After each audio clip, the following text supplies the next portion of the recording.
it's hot. I'll get to the point. The situation's on the ground.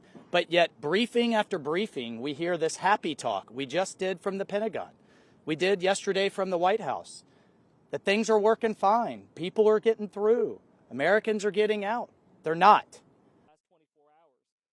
This is something that my community welcomes. My community stands. And so the question before us now is, are we going to keep our deadline, or are we going to keep our promise?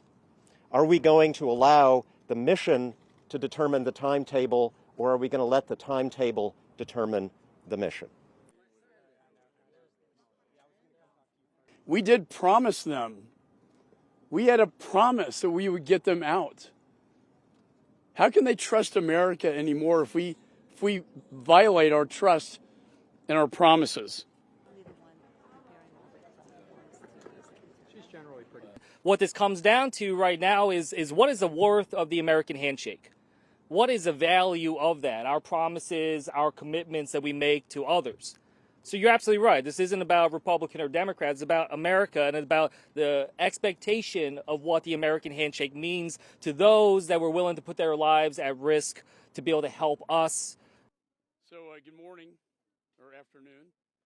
I know You've often spoken about the soul of our nation. Well, sir, there can be no better opportunity to demonstrate to the world who we are as a nation and as a people than this moment. We beg you to act now with compassion and with urgency. Together and says, we welcome you for what you have done for our country and what we can do now. Over the last few days, Habib's siblings, who are also interpreters, have experienced for themselves the harrowing journey that thousands